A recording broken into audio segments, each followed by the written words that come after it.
lovely panelists, and that's the reason we decided to host this event.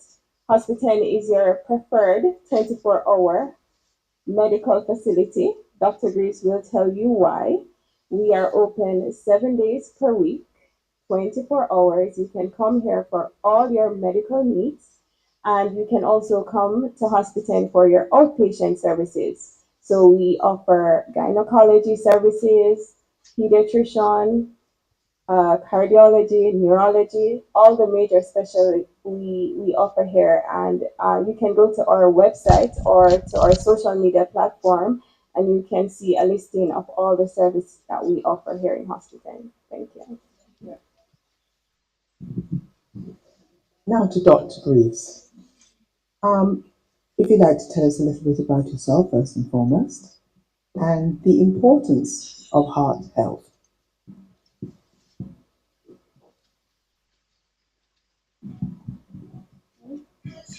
Good evening again. As to introduce me, I am Dr. Dionysus Street. I am Cuban by birth, by Jamaican by descendant. I am been working with hospital now for 6 years. I become cardiologist in 2007 in Cuba, and since that time my work is to achieve the best as I can for my patients.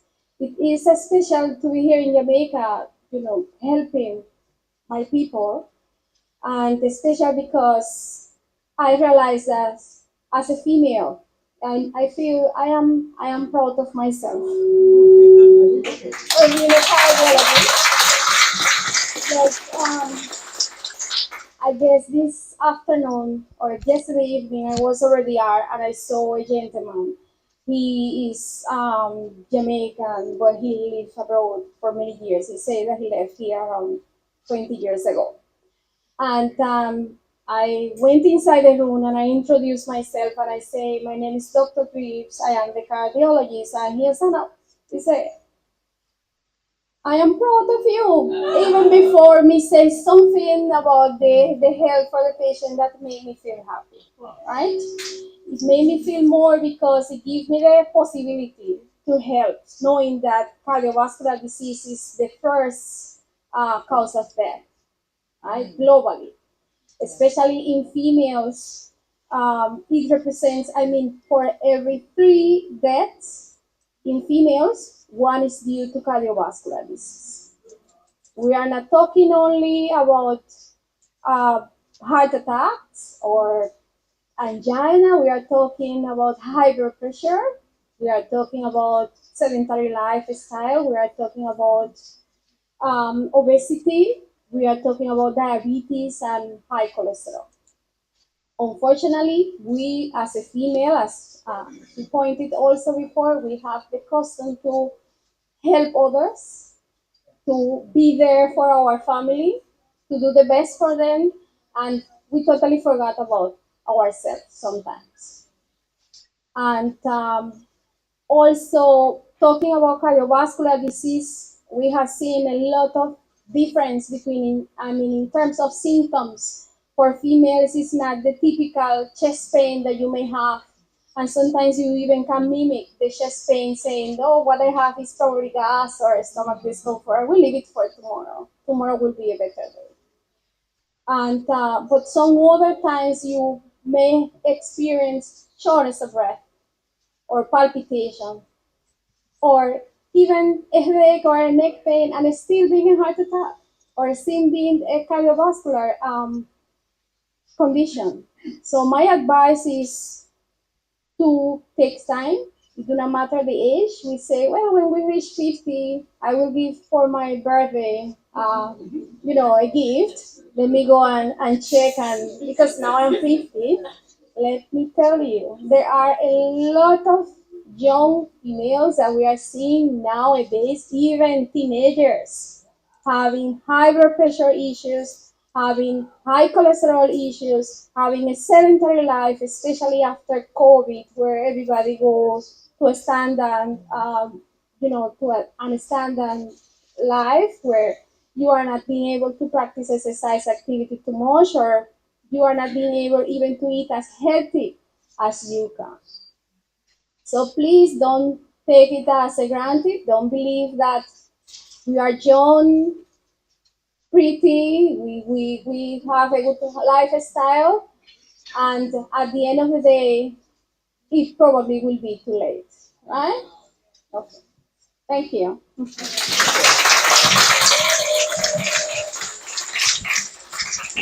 Thank you very much, Dr. John Street. I think it's important, I'm sure you'd agree, that we start on that note.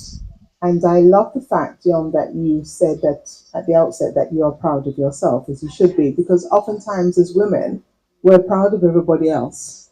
And we are afraid to stand up and say, you know what? I did well. You know, this is who I am. This is what I have achieved. And we'll get back to you. I'm sure there'll be a lot of questions for you later on. Let me ask Tammy. You're the director, Human Resource Secrets at Secrets and Breathless Resorts. What are you most proud of? Well, I am most proud of the fact that I am a part of an organization that we preach, we teach, we live diversity and inclusion. We actually understand it so much and the importance of it in having a healthy organization that it forms a part of our onboarding process from as once you're hired to our property, you have to go through a diversity and harassment training. We teach you about inclusion. Some of you might have noticed I'm wearing some pins here, and those are pins that our employees are given, and it talks about us celebrating our differences, us recognizing that it's not just about the guests who we have to serve, it's also about each other. So I am very proud that, we are at the forefront and we are forward thinking and we have that approach, we take that approach to ensure that our colleagues are in fact trained and that we give them the tools that are necessary to be able to interact freely in these kinds of situations, which we can agree that sometimes they are sensitive in nature. Um, when you think about the LGBTQ community and how that fits into our cultural perspective here in Jamaica. Now we have partnered with an international organization and we actually will be 100% certified. All our colleagues will be 100% certified in queer destinations training. So these are things that we do not take lightly. And I'm very proud of the fact that we're open-minded in that way and we embrace the diversity and inclusiveness in our global community. Let me jump to you, Odette. We've long heard talk about the pink dollar. Do you want to pick up from where Tammy left off in terms of inclusion, diversity?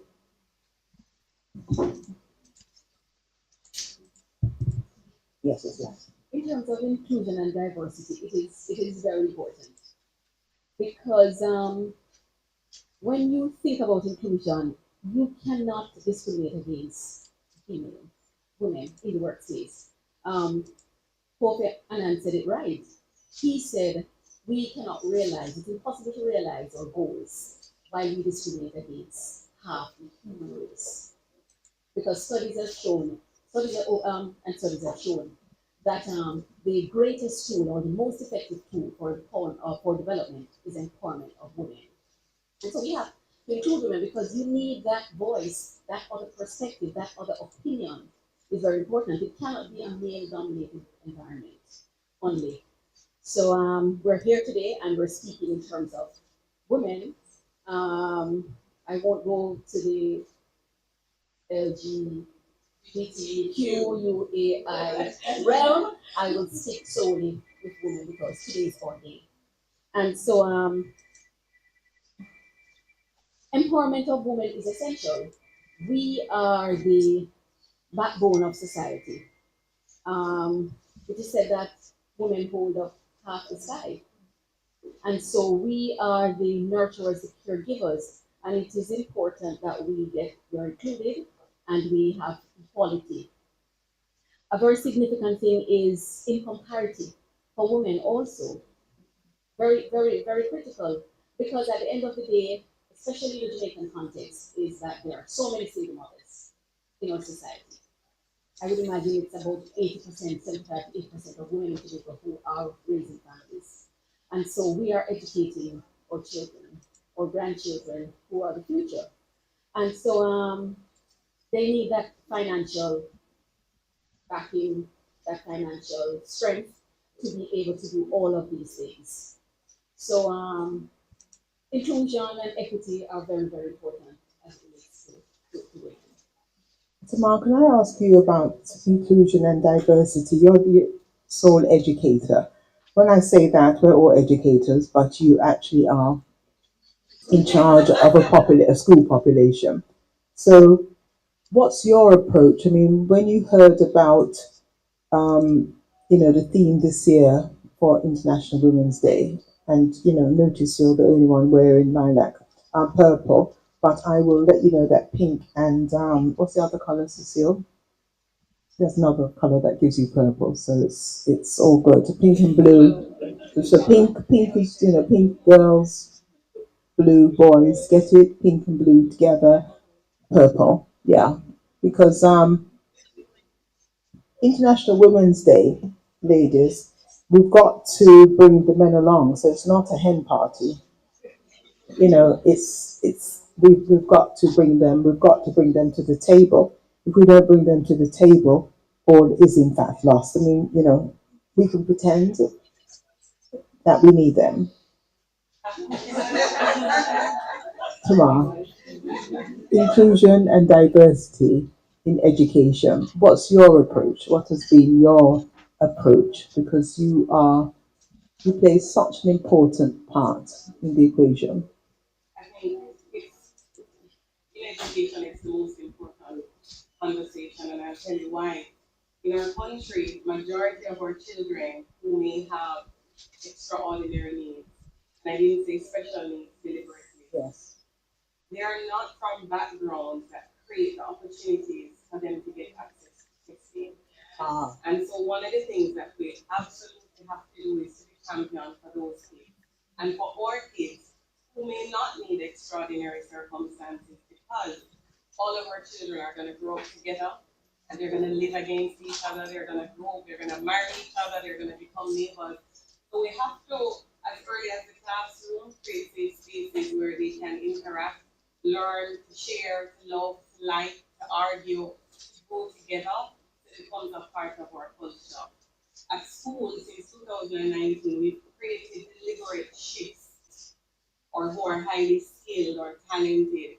That 20% actually comes from the population with the greatest needs. Children from communities that are plagued by crime, children who have seen or have been the victim of great losses, whether it is they've lost their parents, and all of it is done confidentially. So most of our teachers don't even know who these children are. We have a small group of parents who come together, they support with the things that make the children feel good, the bags, the shoes, the hairstyle, all of those things that will give them the confidence. And I think that's something that we have to talk about when we look at inclusion. You can't open a door to someone who's not yet ready. Well said. Many times you have to go through that door, hold their hands, and bring them in and pull up the chair. And it has to start with everyone, even our kids. Thanks, you said. We'll get back to you. Yes.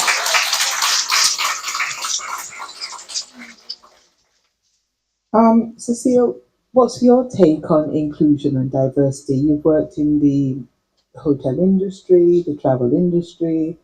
Well, Well, we'll pretend that you work in the travel industry. To travel. work is overrated.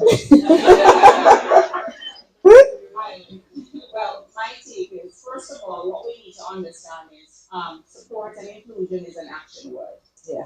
Because we can talk all we talk and it sounds good and we're supportive and we're empowering and moving and send down the elevator. It's one thing to send down the elevator, and nobody says it all the time. But when you send down the elevator, open the door. Yeah. Open the door, because what I find as women, we love to be the only one. Oh, I'm the only one on that board, you know. I'm the only one in that company. I'm the only woman. I'm the only black woman. I'm the only thing. Stop that foolishness. It's no longer something to be proud of. Because if you're the only one in 2024, why is there not somebody else in the room with you? You're not the only bride woman. You're not the only bride woman. So if you are the only one in any room, any board, it's not something to brag about. So when Novi Kitchen send down the elevator, which I agree, she's also meaning open the door. So because sending down the elevator, you're saying to other girls, it can be done, because look at me, I've done it. But when you open the door, you say, come with me, let me take you up to the top floor, and we're going to now sit beside you. So for me, inclusion, like I said, it's an action word. Let's stop with nice talk and actually start. And guys, it's not pie. There's enough for all of us. So we don't have to feel that because somebody's doing well, if I support, oh my God, she's going to be richer than me, she's going to do better than me. Whether or not you support that person's going to do well anyway. And it's not going to stop you from doing nothing, because you were not intended to do anything anyway. So that person's success is not what is stopping you from succeeding. So let's support. And I'm so tired of us supporting the Beyonce, the what's her name, Rihanna and stuff. That's fine. But when our friends open a business, for Christ's sake, because the thing about wealth, nobody can tell when I'm talking too much, I love to talk. The thing about wealth, when you're alone and wealthy, it makes no sense. Because like I love to travel, and it's a good thing my friend Nova not broke, because then it's all together. If I was the only one who could afford to go to New York, what is the point? What is the point of having friends that all they do is look at you and feel it like the poor thing? That's not inclusion. That's not inclusion. So the way we're going to let our friends become wealthy is to support their business. You know, I mean, thank you, Jody, for my fabulous makeup, by the way. So that's my thing on inclusion and diversity. And we need to stop, how do I say that? The color thing. Stop the brown and the black and the white and this. We're women first. The white woman have the same issues, the brown woman have the same issues, the black woman, the Indian, the Chinese. We all have the same issues where we're all trying to fight our way to the top.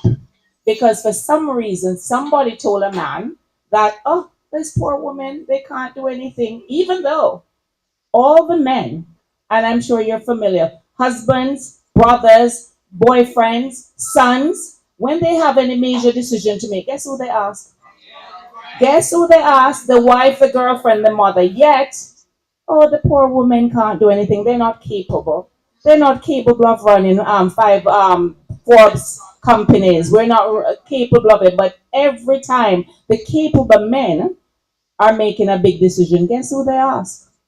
Mommy dearest, wifey, girlfriend, friend, neighbor, anybody. But so we ourselves need to stop thinking we're not capable. And that the woman that you know is not capable. So bring her into the room, bring her into the conversation, call her name. And for heaven's sake, because no, they're not going to give me a chance to talk again, so let me say everything I have to say. Let's stop being bathroom friends. And you know what a bathroom friend is? When you're out with your friends and then she get up to go to the bathroom, she have to take you, because otherwise as she leave, you're chatting her. So let's stop being bathroom friends to each other, because we can't support and care at the same time. That's my 2 cents with inclusivity. Thank you, Nobel. Um, Joy, let me ask you this.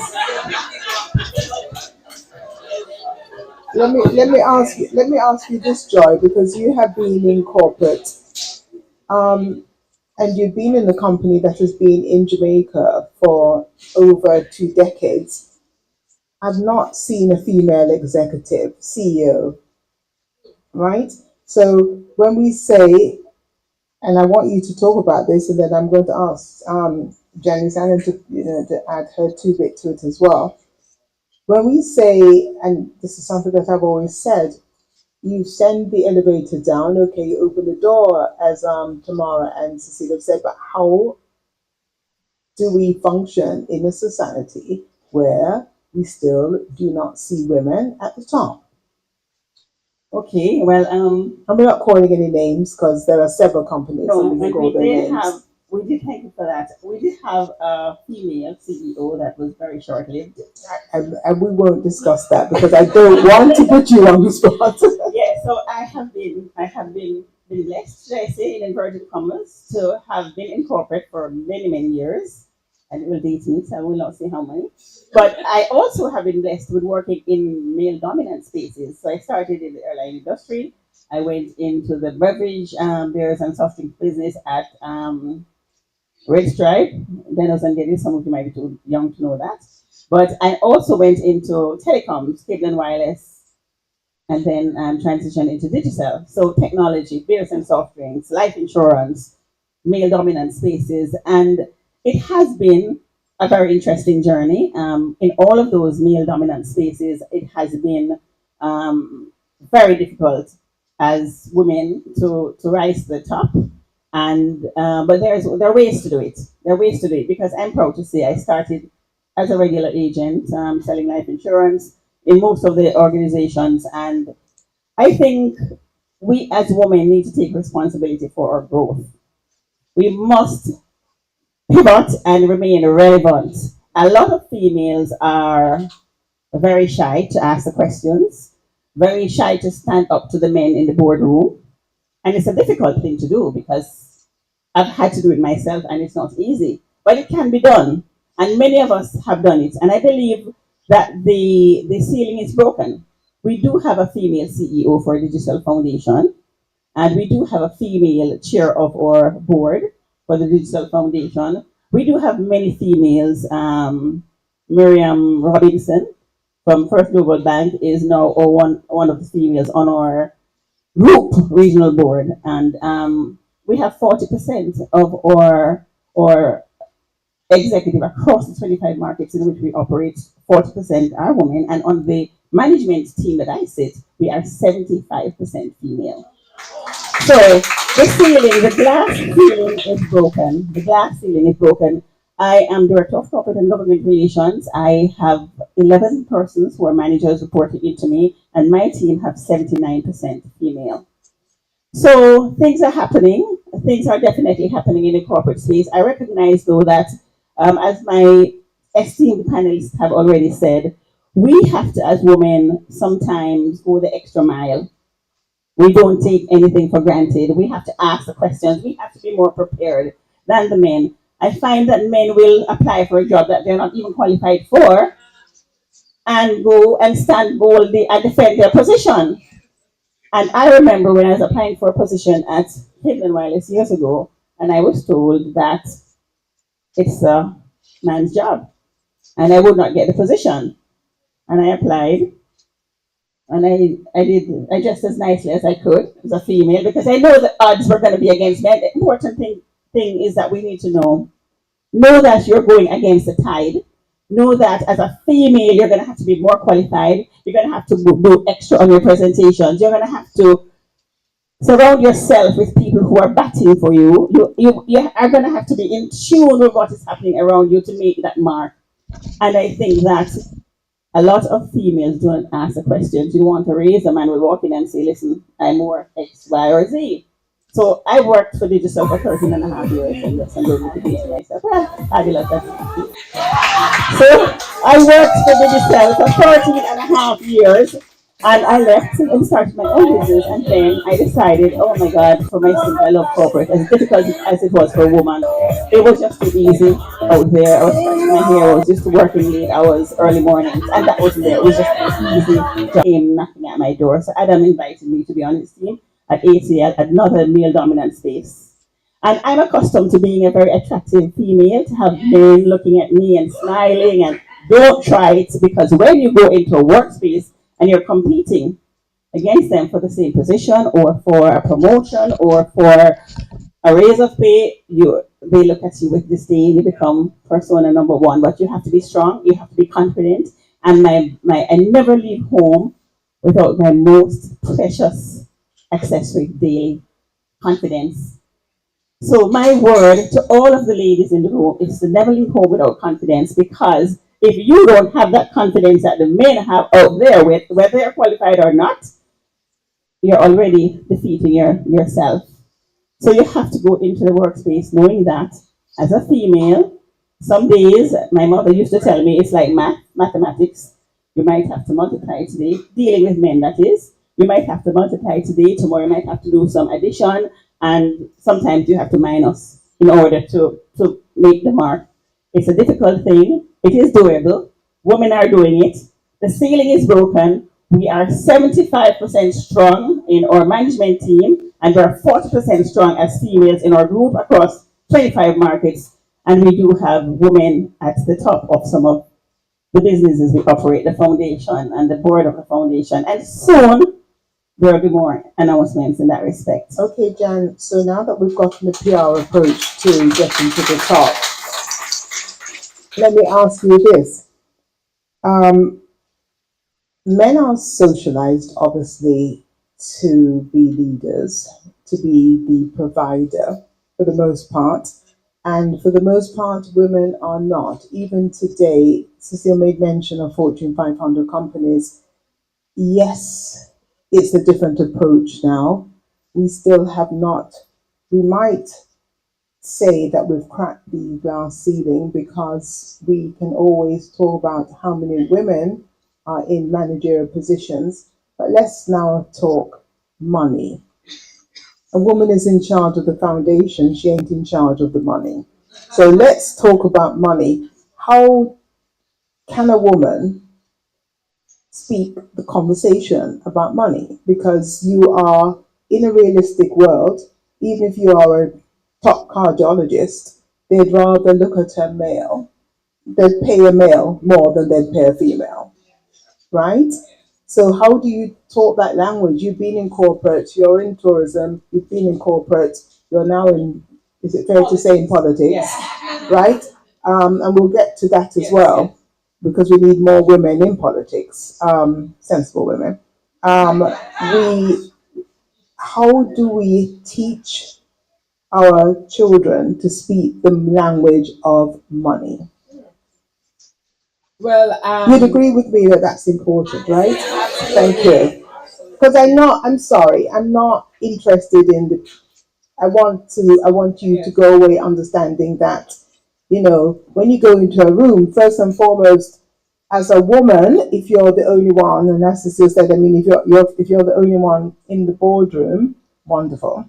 But you need to tell people going up that when you go for the job, don't ask for 10, ask for 15. Don't ask for 15, ask for 30. So how, thank you. thank you very much, Novi, and good evening, all you women and men who are here this evening. And before I get to that question, I will start by doing what Dr. Greaves did and talk about what I'm proud of. I'm proud of the fact that I'm one of 21 people who are fortunate enough to serve in the Senate of Jamaica, and I'm doing my best to make my mark so that when I'm gone, it can be said that Janice Allen did this. And I am grateful for the fact that you asked me a question that I wasn't expecting, which is about money. And the reality is that women are not taught to talk about money. We're not taught to ask for it. We're not taught how to demand it. And I'll give you a real life example. Just about 2 weeks ago, 3 weeks ago, I had the dubious task of raising some funds for an election campaign. And I got an amazing opportunity in my hand, in my lap, to ask for some money for some candidates. And I thought I was confident, but I did not know how to say big money. And that is a real problem with women. When I asked for the little money that I thought was big, And when I got the answer, okay, I realized I went It's low. awesome. You didn't ask. You mean you had Godfrey? You didn't ask Godfrey for I didn't advice? ask Godfrey. And I will tell you, luckily my sister was with me when she was there mouthing the big money, and I couldn't even understand the big money. The lawyer. She's used to it. She's used to it.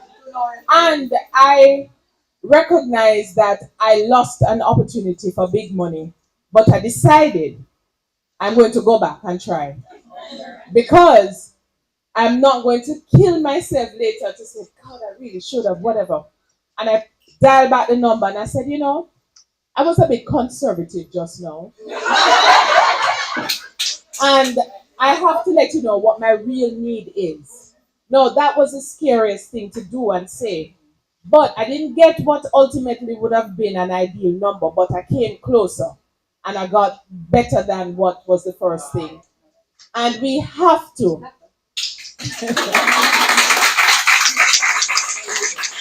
And the man delivered. He delivered. And I'm very grateful for that.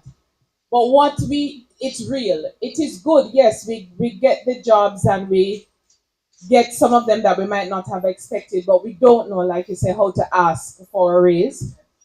We don't know when we have our own businesses. Like I say, Suzette Brown here, she operates her own business.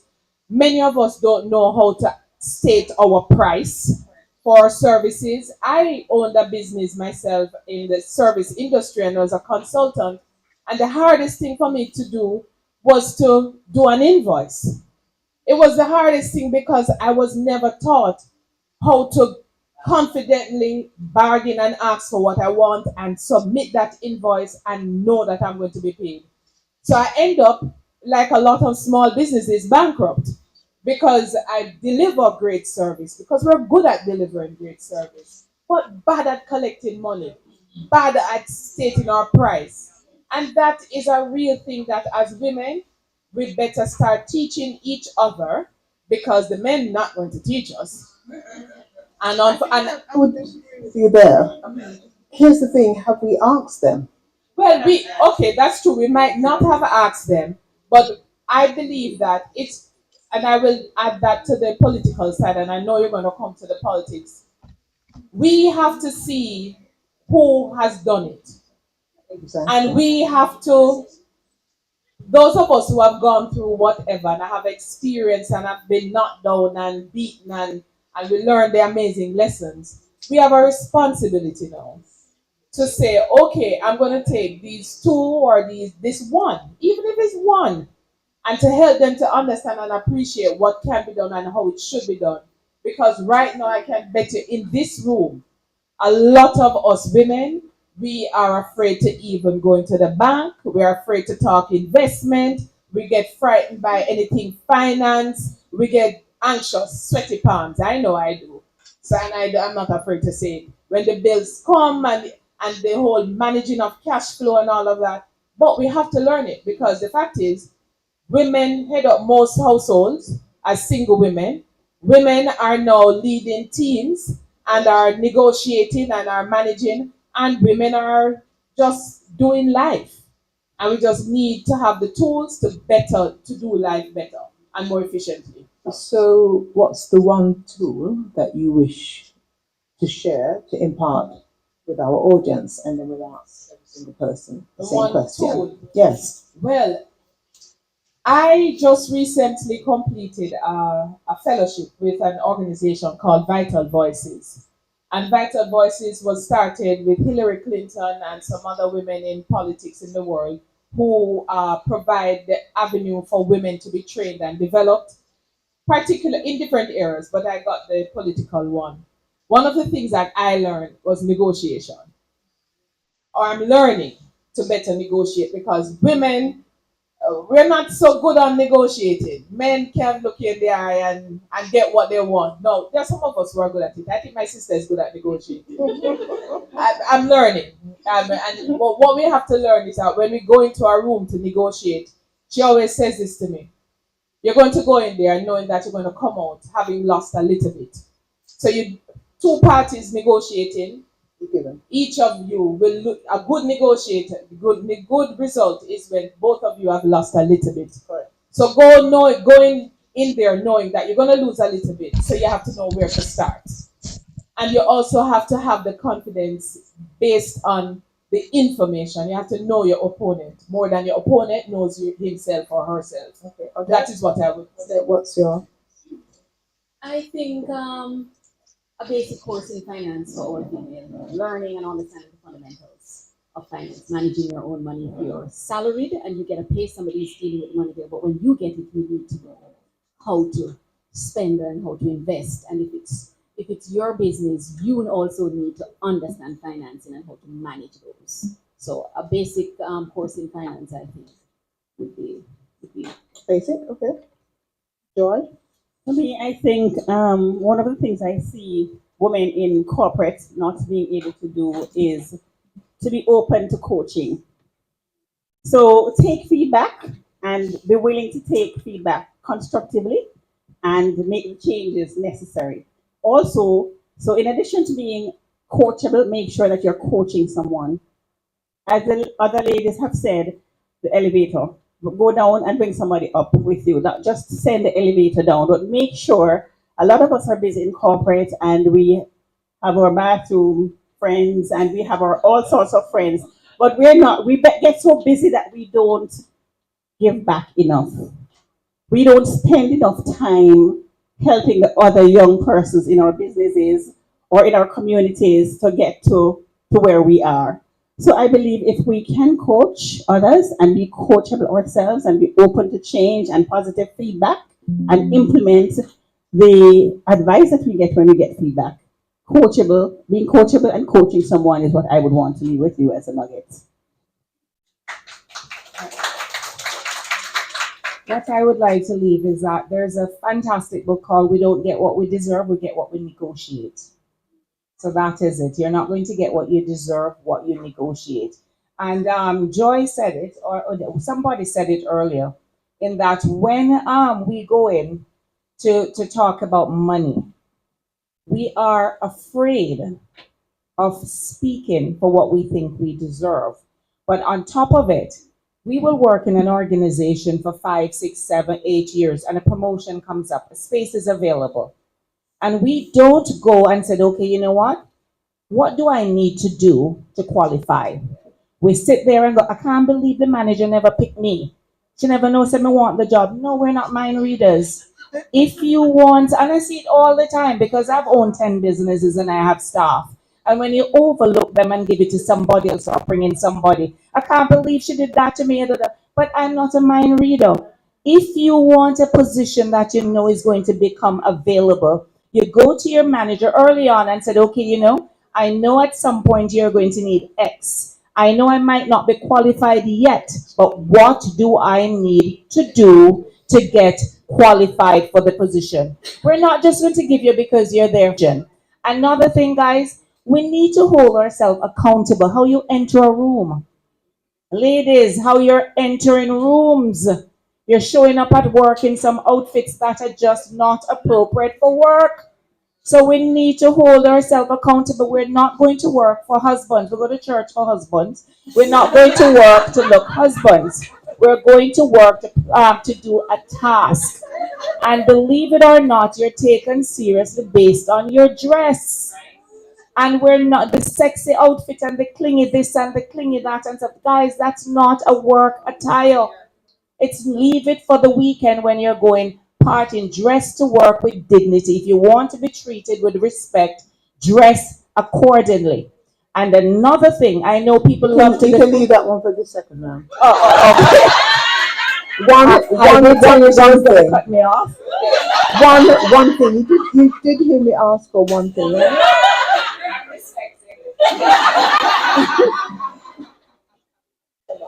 I think one of the things I see happen all the time, we're not clear about what we want. And I think as women, we need to be so clear about what our dreams are, what our priorities are, and we don't have to choose. For me, family is everything. My marriage has to feel a certain way. My home has to feel a certain way. my parenting. I have to like my people. And I think it's something that we need to fight for as women. If we look around sometimes, we look at the couples around us, it's not so straight. You know what I mean? You see the brokenness, and it's almost like the more successful we become, we think we have to choose, and we don't. If anything, we need to talk about what we want. We have to demand how it is that we want to feel in our intimate spaces, in our homes, and absolutely stand up for it. And I think it's something I would love to see all of us be more deliberate about how our homes feel, how deliberately we raise our children, and how much we're able to stand in our own womanness and enjoy every minute of it. I told you I follow Tamar, don't you? Didn't I tell you at the outset when I grow up? Yeah.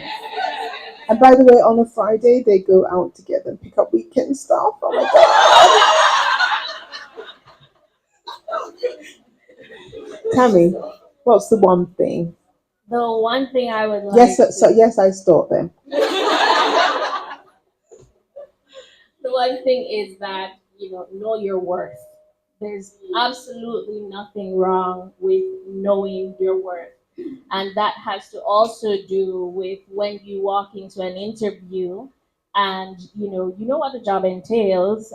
You know what you have done, what you have put into, or what you've invested into your career development, into your personal development, and so on. So, as one of my friends said, that you can't walk into a Mercedes Benz shop with Toyota money, right? You have to know your worth, and don't be afraid. Yes, sometimes Sorry, Tammy, do you see me sitting here? Say BMW. Yes. She drives a BMW.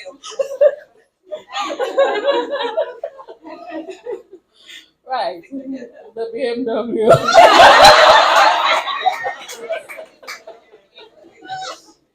So you can't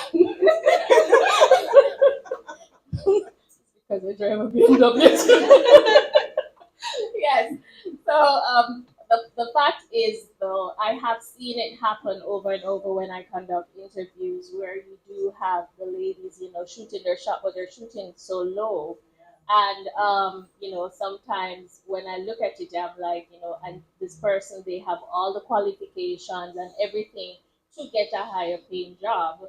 And when we do that in certain organizations, rest assured they're not going to give you what is necessarily in the budget. They are going to give you what you ask for. But Tammy, isn't that because it goes back to the fact that, it's all very well saying that you've got to prepare for an interview, but part of the preparation is to understand the ballpark. You have to kind of know a range. What do I ask for? Right? Oftentimes you go for interviews and people, okay, you shoot. Yes, you'll ask for whatever, but you really don't know what the range is. So it goes back to Jenny's what she's saying, okay, preparation. But I somebody has got to tell you that this job, okay, when you're going for this job, ask for this. Right. So there are two things, and of course it goes back to networking. Having Correct. having that support around you. At times when I am going for a job, I will reach out to other persons, Good. and I would get an idea as well. But also, one of the questions I will ask a candidate when they can't really I say, what is your minimum asking salary? And what we need to know going there is what is the least amount that I am comfortable with taking in doing this job, right? Once you have, and don't be, what is the word, moderate or shy about stating that fact. Yes, you may not get the job, but rest assured there is something else there for you, right? It may not be that organization. Another thing, when you go into the interview the interviewer, and that too will help you to understand, okay, um, is this the proper work culture for me? Is this the proper work environment for me? And it goes back again, will I thrive in this organization? Yes. In yeah, more or less, right. So if you will thrive in that organization, is their organizational culture something that will fit me? And I always say this when persons come to me, you interview me too, because this is supposed to be mutually beneficial right here. So you have to know your worth, going there with that confidence that Joy spoke about. And don't be afraid. Once, what I had to do, and this is my personal experience. So I went into the job, and then I thought, okay, what I was asking for was great. But then when I got there, I realized that, oh, um, um, I didn't quite ask for what I should have asked for. And, I said, okay, here was my strategy. I said, all right, said, okay, boss, we need to talk. And, and of course, we have to do that in a way that is respectful, but with facts, right? Because the playing field is really not leveled for us women. Contrary to what anybody else might think or say, it is not leveled. We have to work twice as hard. We have to do it, way more than we really should. But when I went with that, I said, okay, I did this, I did that, I did this, I did that, and here's why I believe I should get this. You know, let's work something out. And they were receptive because you had already proven that whatever your worth is, and they see that exactly you delivered, and now you are adding value to the organization. So that Thank was you. the strategy. Thank you very much, Tammy. Siobhan, what's your take? What would you like to impart? My take, or what I'd like to share, is to start where you are. I think that's the most important. With all the information and all the knowledge that you would have gotten here today, is to start where you are and do a self assessment. I've done it myself. I've spent time with myself. I would encourage every woman to choose a period that is important for you. If it is your birthday or a special day for you, choose a day and start where you are. Have a conversation with yourself. I would sit in the mirror. I would say, "Hi, Siobhan," and I talk to myself. I have a strong conversation and have an honest conversation with yourself, which is the most important. Tell yourself where you are in this moment. Grab a notebook, grab your phone, however, whatever method you choose to take these notes, and speak with yourself. Ask yourself, where am I today? Where am I now? What do I want? And I've been writing that question for the last 6 months, and I've still not yet answered it. If we're going to be honest here, I'm still trying to find that answer, but I'm getting closer to it because I keep asking myself on a daily basis, what do you want? And the other takeaway is to listen to yourself. Follow your intuition. As women, we have a gift, your intuition. Speak to it, listen to it. Go to the beach or in your room or wherever. Find a safe space that is safe for you. For me, it's in my car. I will go to my car and I will just sit there. And with no music, nothing. Turn off the phone and just take a moment because we're in corporate. Our phone ring consistently. My phone ring so much that sometimes I look at it and I'm like, but I will return the call. But yes, I mean, we need that. We need to, some of us are parents, we have persons depending on us. Mrs. Dyer knows your phone ring all the time. And so you need to find a space that is your space and you go there and you sit with yourself. If you want to take a water, tea, wine, whatever. We are so happy to go and wine and dine with friends and chat and have this amazing experience. But what about you? I have done this before. I have taken myself on a romantic dinner alone. And I went to Half Moon and I paid the bill. And I was like, but I felt I want to encourage you to celebrate yourself and start where you are and read. The Psychology of Money is an awesome book if you want to start somewhere. It's a very easy book to read. Don't allow the psychology to scare you. Read if you don't like reading, listen to audiobooks or use YouTube. We should use Facebook and Instagram because there's a lot of knowledge there.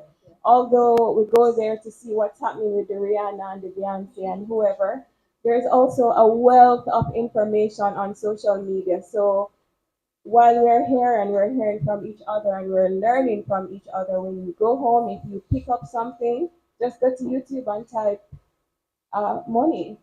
That's it. And a lot of information will come from there. That's my takeaway. Um, I like the fact that you have the conversation with yourself, but we've heard about coaching, reaching out for help. So you want to do X. Are there steps that you have put in place? Yeah.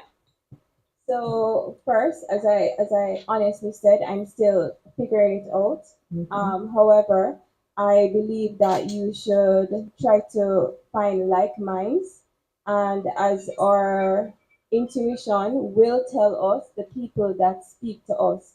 Your soul and your spirit speaks to you. So when you are in a space with people that are possibly that they have the knowledge and they want to share it with you, be open. As Cecile shared, or as you shared, when the elevator comes down, sometimes our pride gets the best of us, and someone is here knocking at your door trying to help you, and you refuse the help because you are saying, no, I know everything. How dare you?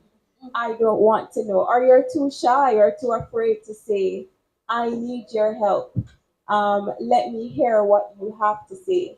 So, a part of it is speaking with yourself, but also I believe in the universe and I believe in God, and I believe that God and the universe will provide you with the tools to help you to get to the space that you need.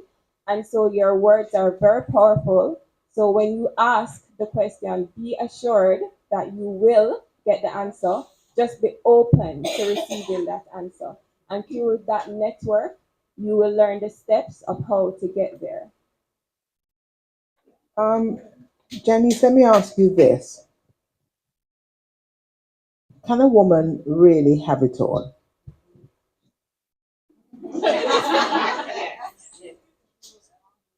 I think the Tamar sexy answer posited, is yes, yes, but Tamar posited the idea of, the wholesome, healthy relationship. That's her priority. that question is such a tough question. I mean, the That's what I'm easy, asking yeah, you. that's why I asked you.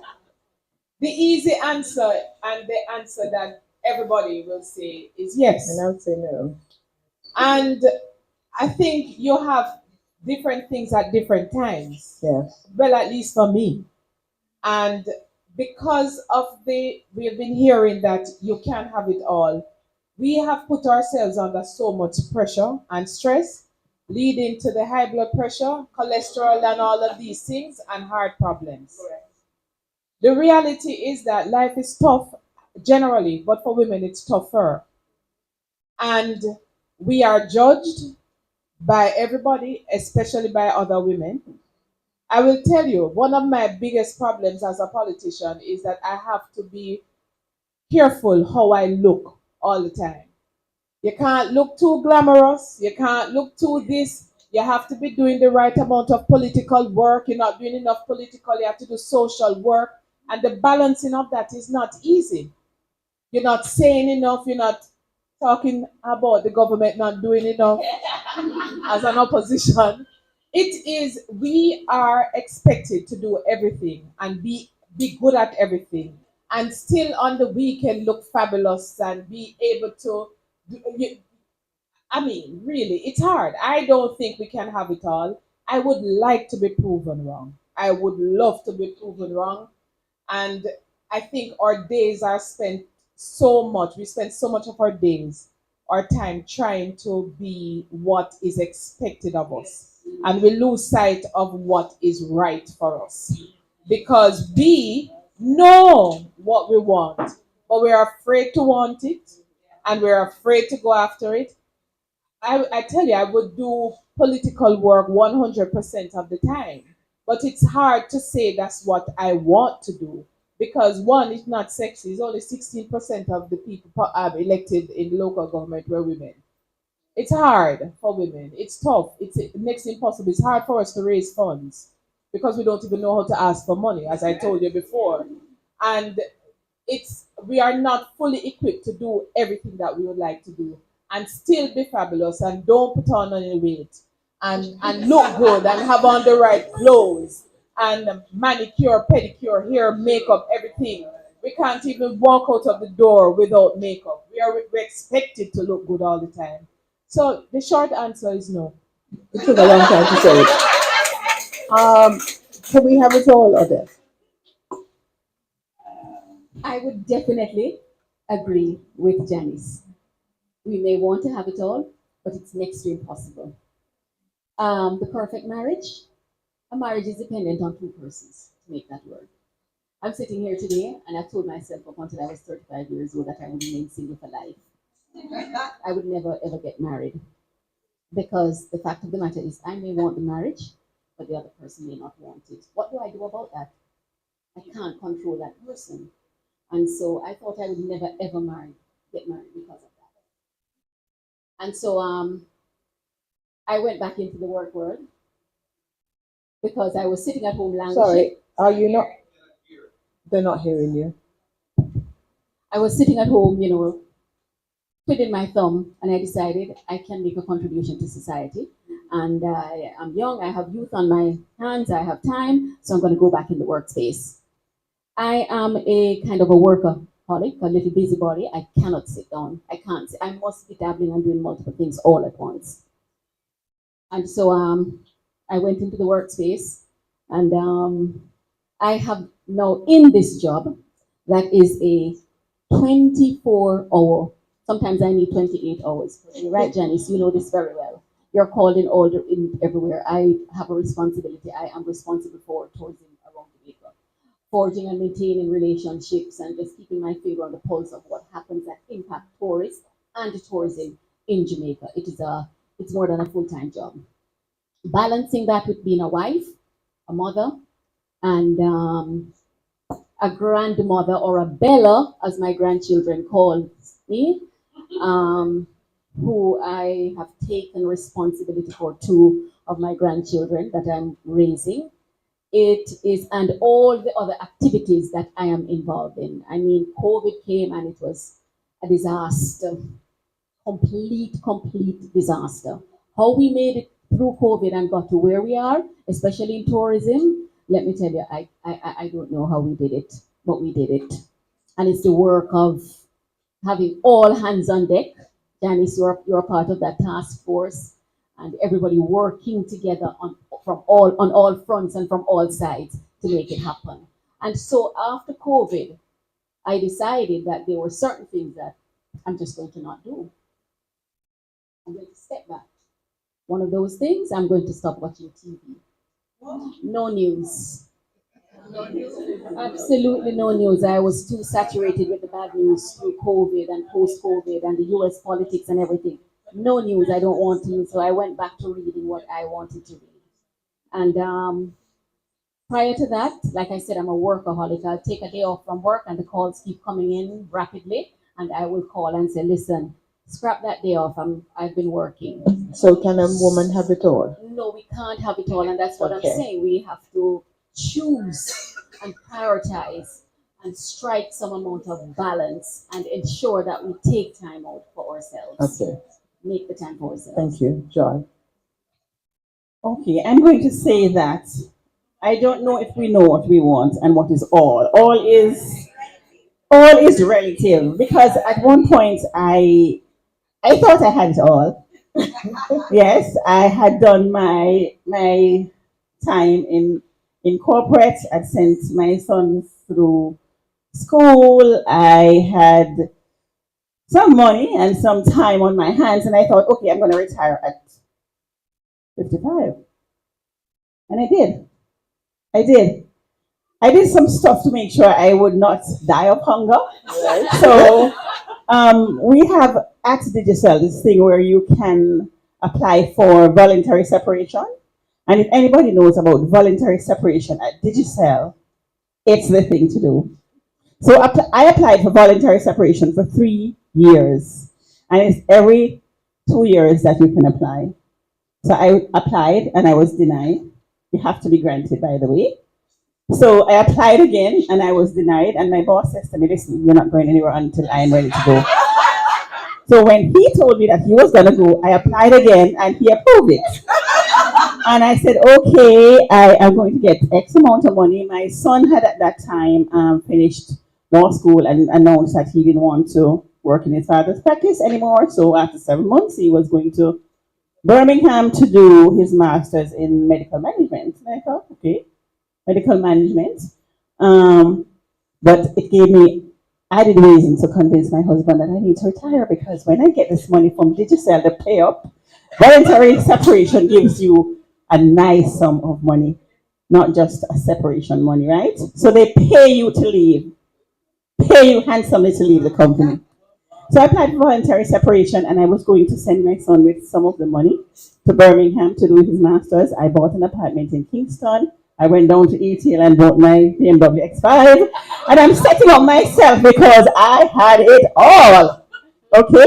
And I told all of my team members at work, listen, me no want no nothing with me send off. I just want some flip flops and some shorts and some cutout t-shirt because I'm gonna become a beach bum. Yeah? I'm gonna be driving my car with my sunroof rolled back and my hair will be blowing and life is gonna be good because my sons are through school and I don't need much to live. Nice car, apartment rent, some coffee, cup of tea here and there. And I went to see Usain the Met office in London with some friends because I just started my retirement journey. And when I came back to Jamaica and I'm at home and I got tired of getting intimate with my remotes and I missed the phone calls and I missed persons asking me, so boss, what are we going to do now? And I missed the boardroom and what is the strategy and going down to some little school in the lane with a foundation to do stuff, to bathe babies, to I just missed corporate. Can you believe that? I'm sick. Something is wrong with me. Anyway, I drank the lemonade and there was no turning back. 4 months into my retirement, I said, no, I have to do something. I just have to do something. I enrolled in the real estate course. I did the real estate exam. I got called from Adam to go and help with ATL, and yes, I needed to be out of the house. And I just felt like I was not doing what I wanted to do. I wanted so badly to retire. I got the opportunity to retire. My sons are out of the house. I think I was getting on my husband's nerves as well. So I went back into work, and I was at ATL, nice mushy job, not a lot to do. And then my ex-boss from Digicel called me and he said, we needed to talk. But I had a very strange relationship with this man who will remain unnamed. He's from another ethnic background.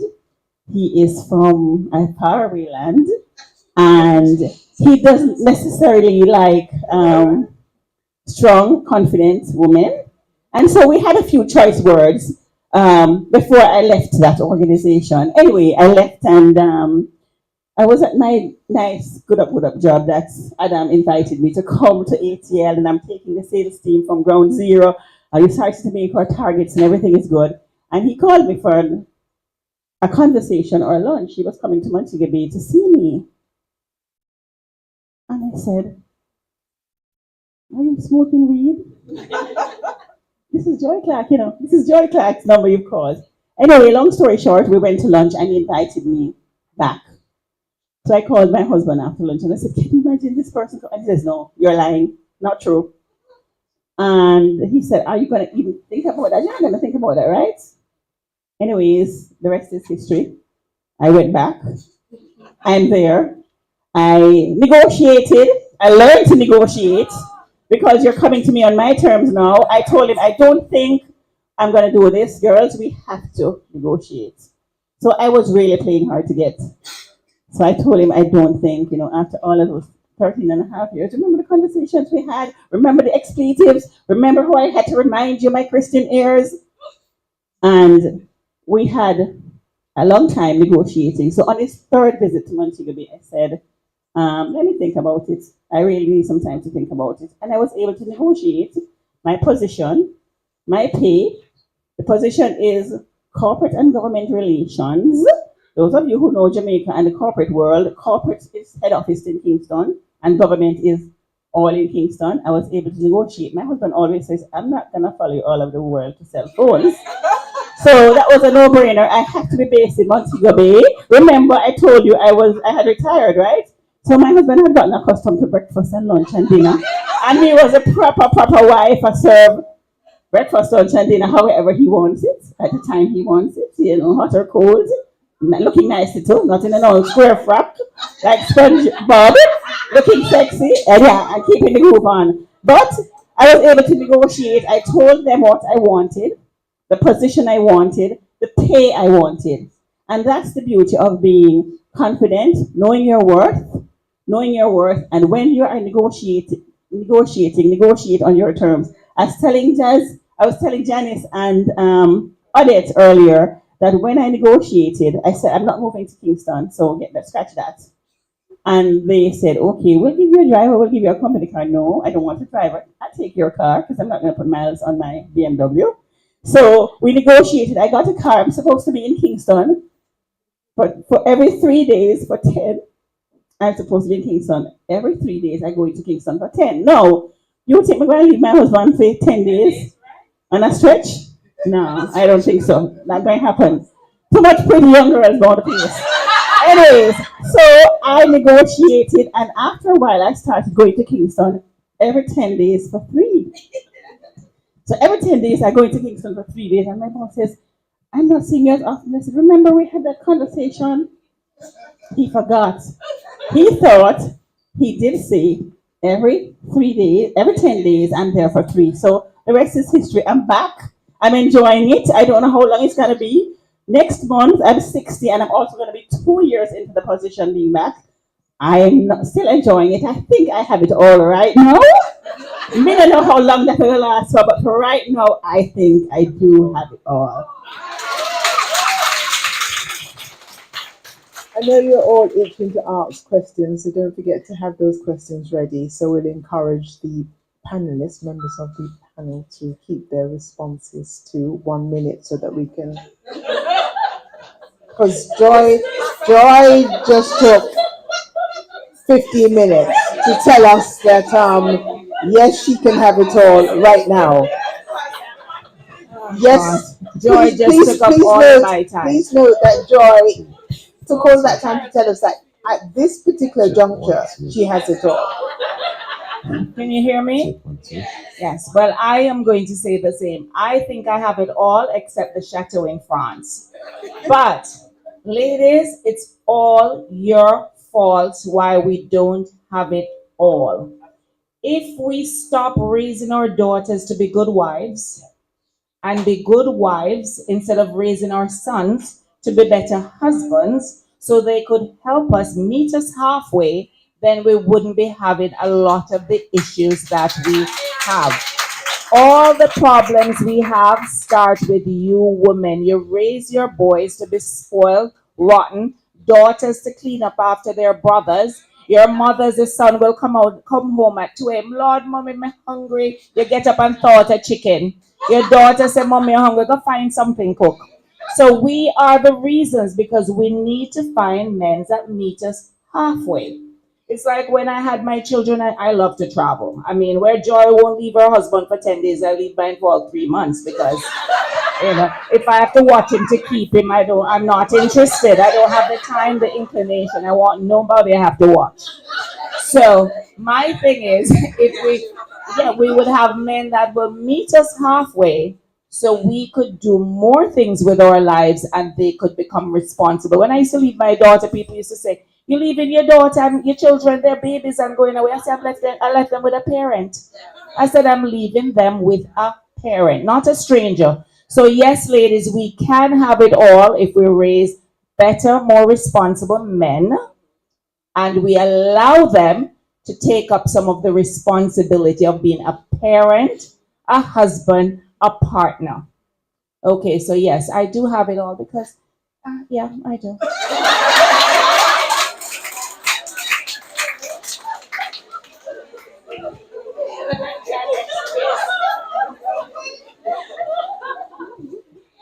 I think if you think you can't have it all, you absolutely won't. And I think one of the things that we sometimes don't do, and I said it before, we don't demand what we want. And many of us don't know what we want. I wake up every day with this one thought. As busy as I am, when I go into school or I go in on a project, I have to go home. And I'm clear on what that home is that I'm going home to. I'm not going home to be alone, or I'm not going home to not have understanding, respect, or support, right? I knew this week would have been crazy. And my husband had to work in Kingston. He had a meeting, I think 5 today. And I sent him a message and I said to him, I need you to be there. He's here. And I knew he had a rough week more than me. We came back, we were traveling, we came back this week, and we were both trying to catch up. I could have said, he's having a hard time in his business. And I said, no, I'm having a hard time. Come sit with me. Come clap for me because I'm in a room full of strangers. I don't live with any of these people. I want my person in the room. And so I said it, and he showed up. And I think a lot of times, I think a I lot of told times, you, I told you they were special, didn't I? I'll tell you this. I moved to Montego Bay in 2019. My baby was not yet one. So I have two little children. I don't have the kids. They're two little kids. And I remember saying to my husband, I'm taking this job. And he said to me, it's going to be hard. And I said to him, I know, we can do it. I watched you travel the world, chase your dreams, put me on. And he said, oh, I mean, I watched this man close so many deals, do so many things. I wanted to go on. And he put me on. And I think a lot of times we watch our partners grow successful and we don't ask to come too. So he created a space where he had to pull out the chair, he had to put me in it and teach me how to grow into this space that we were both in. And one of the things we have to understand, ladies, is that we will never get what we're not hungry for. And if we want to always support, we'll always support. I am not a homemaker. I don't clean well. I'm not the best cook. And I'm not the primary parent. I'm in education and I know when to take the hat because there's so many things that I want to do. I can't do homework with the kids all the time. I see kids all day. I want to go home and not see that part every day. And he gets it. And I think he gets it because I've asked for it. And I've asked for it. And like he said, I'm always asking for more stuff. And you have to. And you have to because one of the things that I think we forget in being successful, in being powerful, in being everything that we want to be is that we forget what we truly need. We need a real partnership. We're gonna grow old, we're gonna grow up. And so where do we want to be at 80? Who do we want to be next to? You know what I mean? And we don't lose that energy that fuels us. Cecile is I could listen to Cecile all day. You can Please don't tell encourage her. no, but it's true. You can see a woman who is confident, who truly owns their energy, who understands their power and they're standing in it. And then many of us walk around looking to be found, but we're not lost. We just gave up.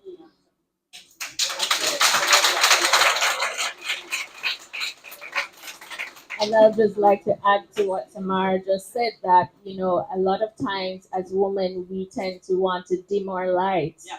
so that, other people can shine bright. And there, as was said earlier, there are enough seats at the table for all of us.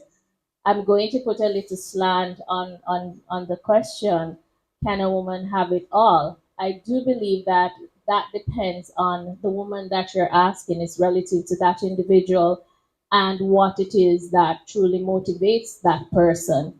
And I say this because I for me, I say the ultimate success is peace of mind. And peace of mind doesn't have to do with a house, a car, a husband, that kind of thing. It is, what is your core? What is your motivation? That kind of thing. And that is defined by you. That is defined by you. So, can a woman have it all? Absolutely, we can have it all, but it is defined by you, by what you want. It is not defined by what Cecile or Janice no. What they want doesn't define what I want, nor is it my standard or the bar for what I should look forward to accomplishing. I can tell you personally, I remember when I was much younger and I wanted to buy a house, because of course in society you must have a house, you must have a husband and all these things by a certain age, right? And us as women, we actually we criticize ourselves a lot when we're not knocking these things out of the park, and that pressure that we come under, right? It makes us sick. It makes us actually, it sends you to the cardiologist. Absolutely. No, but it is very serious. We put ourselves under this unnecessary burden and stress. And here I was, I wanted to buy a house. And I'm like, Lord, the NHT money not enough. I have to go find a man now to help me to buy the house. Those kinds of things. And I do remember hearing people saying, boy, I'm staying with this guy, although you're not getting what you want from the relationship, because that is the only way you can achieve the house, the car, or the glamorous lifestyle. Now, again, then you end up living in misery. For to what end? To what end? Then you end up at the cardiologist. So, or the psychiatrist, exactly. You know, which goes back to what I'm saying. The ultimate success is peace of mind. Find your peace.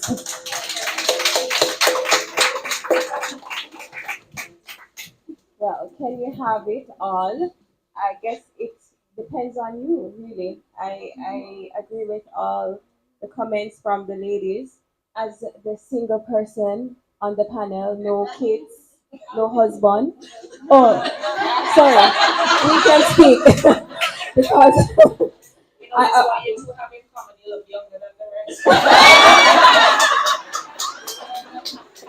Nice to see you.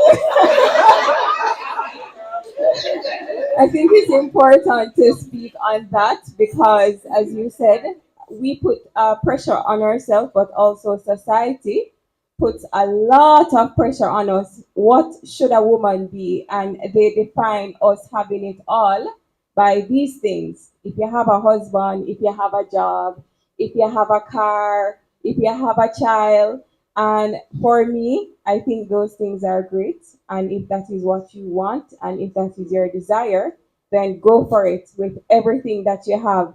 And a friend told me once that Beyonce sings this song, all my single ladies, and put the hand up and she goes home to Jay-Z. So, yes, and she's like, a male friend told me that, and he's like, all the ladies in the club dancing and shaking off their booty, all the single ladies. And when she walk off the stage, she goes home to her husband. And he said that to say, don't be afraid if that is what you want. Be bold about it, be deliberate about it if that is what you want. But if you don't want that, also be bold about it. And we should not condemn our women for not having kids or not having a husband or not wanting it or not being in corporate or not owning a home. It is your choice. You can decide if this is a life that you want for yourself. I can speak personally that when you I've aggressively gone after the home and the money and the job and all these things, and then you're like, okay, what's next? And so you want it, you want it, you want it, and you get it, and then okay, and then you're like, okay, one more, and another, and another. So you need to find what fulfills you, what makes you happy, and it's not subjected to a thing, it is subjected to you, which is your inner self, your core self. And it goes back to that conversation with you. And if you have that conversation with you and you look around and you see the things, maybe you have a dog, maybe I have a lot of plants, those are my babies. I go home and I say, "Hi, how is your day? You good?" And that makes me happy. So if you find that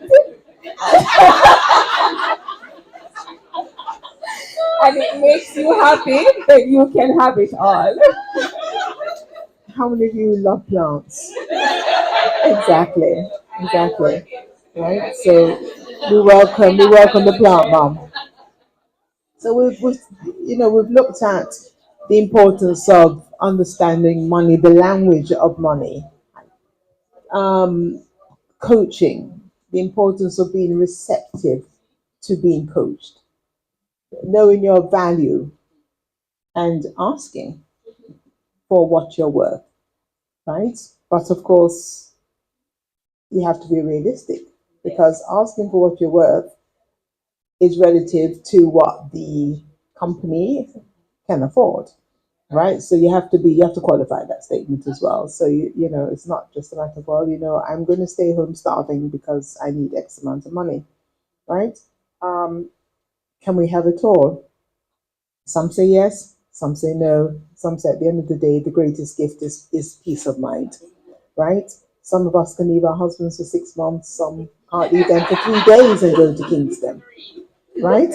Um, but not, at the end of the day, we have to as well balance so that we don't end up at the cardiologist.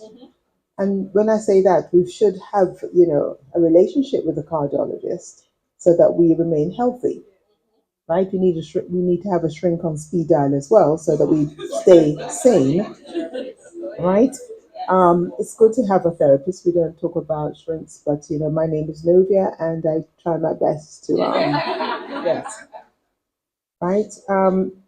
When all is said and done, it's exactly what we want, how we want it. We do put pressure on ourselves, yes, and how we look, how a politician turns up because we feel that we have a say because we have a say. Is that correct, Jan? We have a say because we have a say.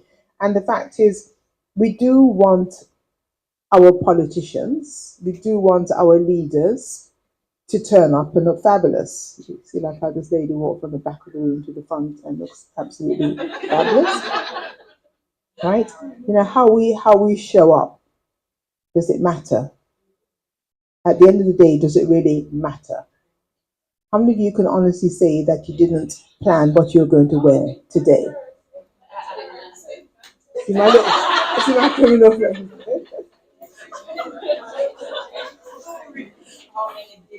How many did not? Did not. Did not plan. They just threw some. You just decided to throw that fabulous pink dress on, right? So who has questions? How many questions? I'm sure you all have questions. I have one question for Tamar's husband, Sam. Sam, when Tamar had the accident the other day when you were traveling, I told you I stalk you. The accident, the pants. Yes. Okay, we'll leave it at that. Where's the question? Yes. Negotiation, right? No, no, no. Oh, okay, sorry. I'm just so. So today I was hearing on the radio, the Yes. numbers don't really bad. 85% of the graduating class at the university are women, Yes. 15%. And I don't know where that is going to take us because the society can only move forward with good partnerships. And that's a conversation I realize that we're not having. And that comes to the somebody can't hear in the back. I think that's a conversation that we need to have because if not, the society is going to stay in crisis. Because I think is it on? It's on. Okay, closer. I think the biggest problem that we're having in Jamaica is the issue of family life. And if we could get that right, I think half of our problems will be solved. But it comes right back to the base of it. They're no good. They're not enough men who are on the same level as the women. And I think that's a conversation next time around that we really need to have because we have a real crisis. I'd love, I'd like you to, we're really running out of time because, some of the panelists didn't give a, um, the level, no, I love that because the conversation is also had in another territory as well. The level, what do you mean exactly by the level? Is it, you mean if you're a lawyer, you can't marry a painter or a plumber or a It's going tailor, to be hard in this society. That's the reality of it. even though they're making more money? There are lots of issues involved in that, and we have to be really honest about that as well.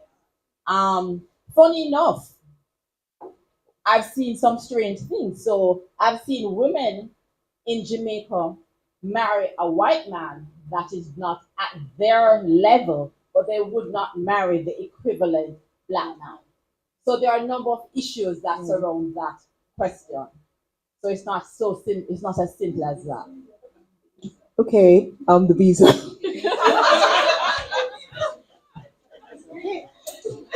Okay, it is a real issue. You're absolutely correct.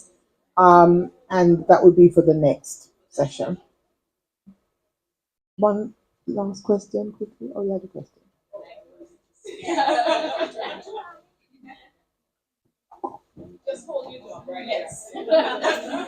Hello, ladies, fellow queens. My name is Paula Bullings. I am a work in progress. And as such, my question is going to be for the women who want to step into their own. I will allow anyone on the panel because I have such great respect for all of you to answer.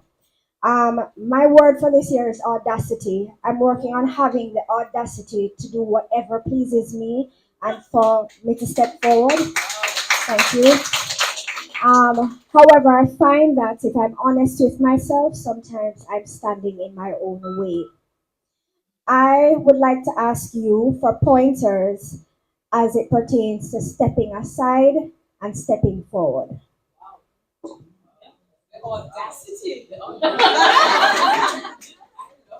Are you self-employed?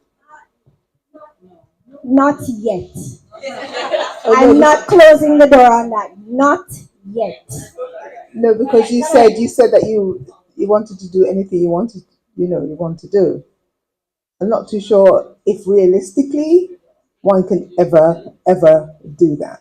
That's just me being honest, right? It's audacity is a nice word. I mean, Obama made that. The audacity of hope, etc., etc. I think we have to temper our expectations as well. It's all. I mean, it sounds wonderful. I'm going to step into my greatness. I'm going to do whatever I want to do. Doesn't always work out like that. Just me saying it. Can I ask a question for her, for you? I've got my job. Opportunities. That's right. I'm wondering what she means when she says she's in her own way. So I think that might help you to, or me, to respond. So for me, earlier on it was said that sometimes you dim your own light for pleasing others. I'm in an industry that hospitality. As we know, there are very few women who are leading where this is concerned. Most of us report to a man. That's just what it is. And sometimes, in order to, I'm gonna be real right now. I'm sorry, males in the room. Sometimes to nurse the ego, we kind of have to turn it down. And when you find that you're dimming your light, it's like a plant. You start to die. So for me, it's the right way to step into my own space and not be afraid, but at the same time, not slice people up too much, not slice egos too much. This one working now? Oh, it's on? Okay, I just need to talk louder. Okay, well, the, I we've met before, and your energy is still the same energy from the first time we met. Um, yes, we can get into our own way, and it is the fear I think that a lot of us have of doing very well. And we ourselves have not been taught how to handle, like, I mean, it's going to sound cliche, to handle our greatness. I don't even want to be so cliched. But yes, we have to deal with the egos of men and especially in the workplace and all of that. And just like with you, I want to be audacious enough to go further in my political journey and my political world. But the fact is, in the world that we are in, it is so dominated by men. And it is, you want to be bold, it's hard to be bold. And we should not be afraid to recognize and acknowledge that it's sometimes hard to be bold. We need some hand holding, we need some help. And the reality is that a lot of us women don't help enough of us to be bold and to be able to do what we want. But like Novia says, sometimes we have to be a little patient with ourselves too. Because as much as we want to do what we want, we might not be equipped just yet to do it. And because the society is telling us that we must be great and bold and go for it, we are wondering why. You know, the reality on the house thing, if we look back at when our parents owned homes, it wasn't the age that we are trying to own it. And they were parents doing it together. And we are single doing it together. Oh, I'm going to do my own thing and I'm going to do it. It's not easy to do life by yourself. And it's not easy to want the things that you want because sometimes we're too impatient. So I would say, yes, be audacious and be bold and want it.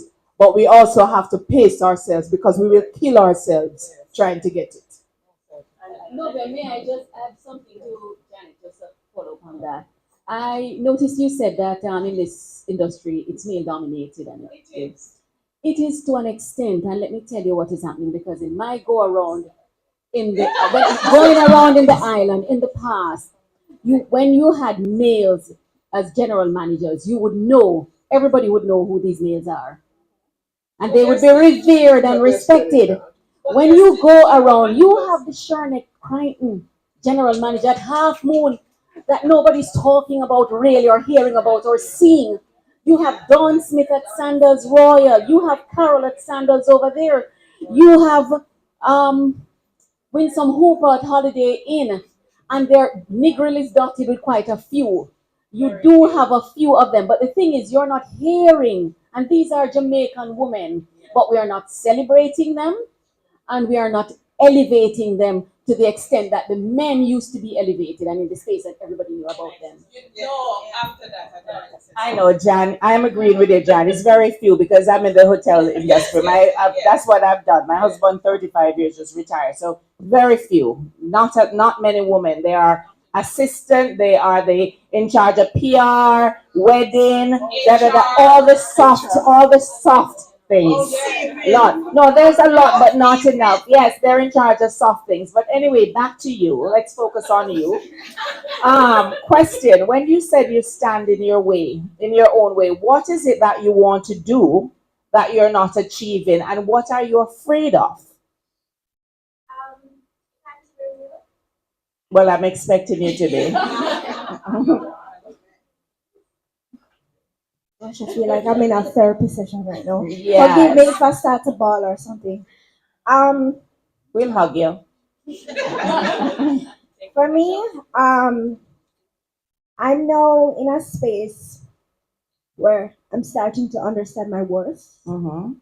and I am, oh Lord, no poor soul, rich soul.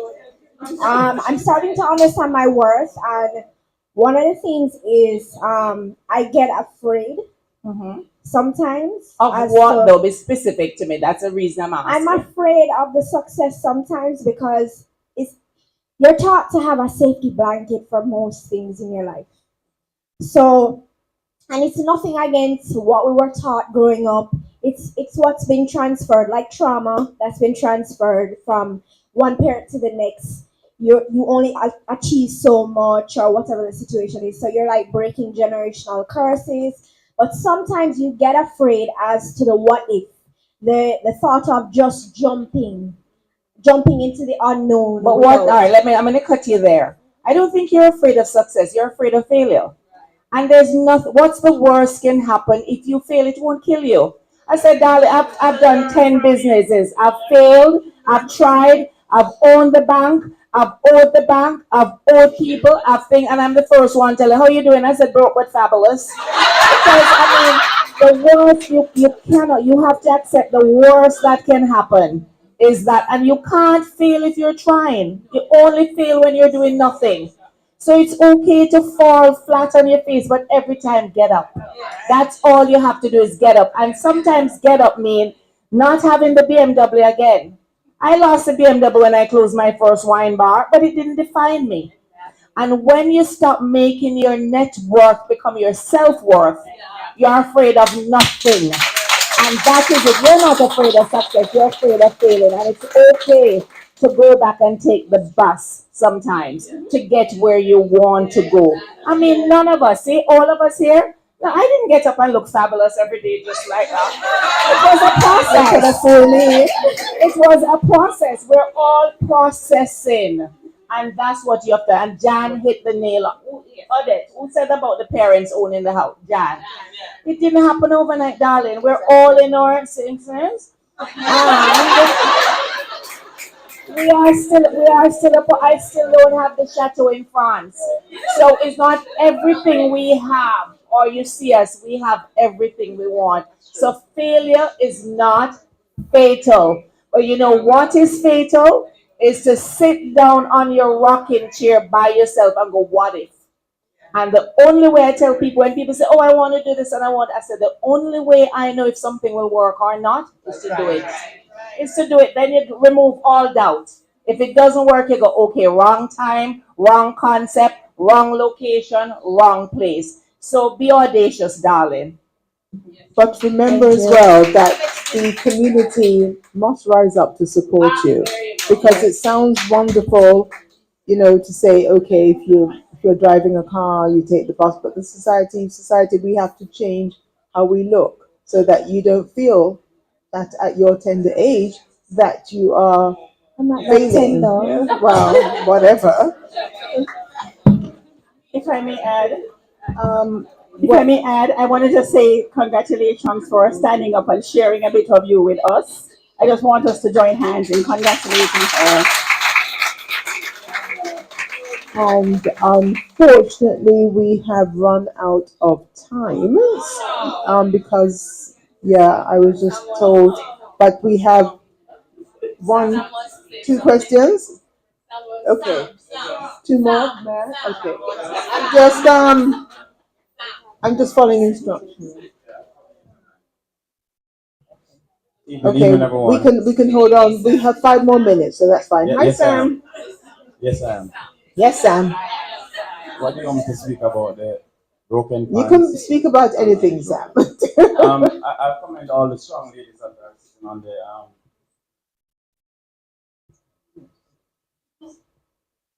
yes, on the panel. But one of the things I want us to focus on now here is maybe not this session. I'm sorry. I'm just being told how much more time we have. My apologies. Okay, thank you. Sorry. Is the collaborative framework between males and females. Yes. I think what I'm feeling is we're doing, and I say we, because today, at this minute, I think I feel like a female. But we're creating this separation between male and female, and it just doesn't work. Males came together to build something that you're afraid of. You're coming together to build something that males will be afraid of. We're not going anywhere with that. And I think Tamara captured it well. If you have a stronger team of sexes working together, you get better results. It cannot be a situation where, and I respect the Women's Day and the Women's Celebration. It's very, very important. I am from a space where I was grown and developed by just women.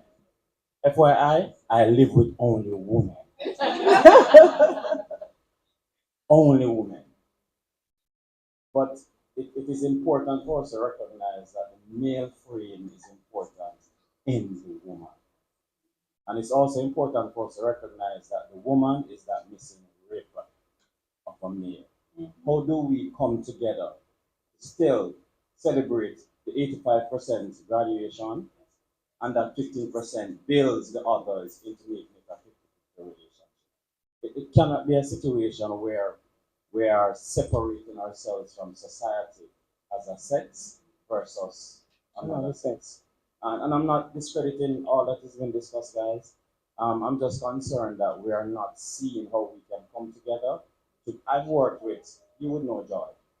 I've worked with, I've promoted, I'll say loudly, in Adam Stewart business, every sales manager is a woman. Women are powerful, but how do we get together to show the power of women and men together? I don't want us to, it sounds, and the community, it builds a community. For example, this beautiful lady who shared her story. Right. As you rightly said, it needs a community. And I think, I don't remember your name. You didn't grow up big. Sam, you 6 forgot months. me. I'm Yes. hurt. I'm sorry. Psychiatrist, I need you. I'm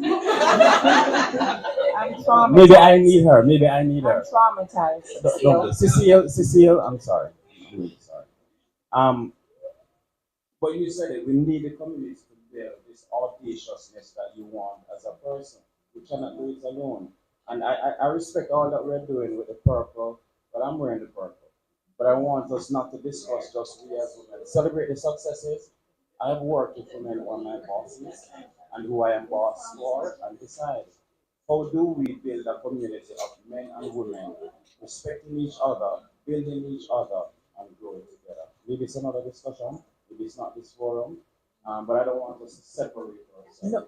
And I think it's important. Thank you very much for that, Sam.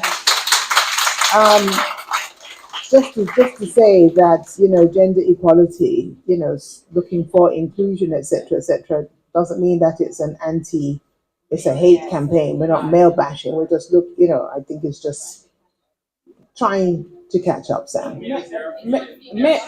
Poor things. Poor things. You had a question? I just wanted to say something. Two things that were not covered by the panel, about gratitude and appreciating your accomplishments as against singling out what you have not accomplished. In my work, I have found that we women, corporate, whatever, we always bringing ourselves down, thinking about the things we have not accomplished. We need to celebrate the things we have accomplished rather than dragging ourselves back, talking about the things we have not accomplished. Sir, what happened in the relationships or intimate relationships should be a partnership, right? Not a competition about men and women. And what I find is that you cannot find the men to build a partnership with. Intellectually, socially, you cannot find them.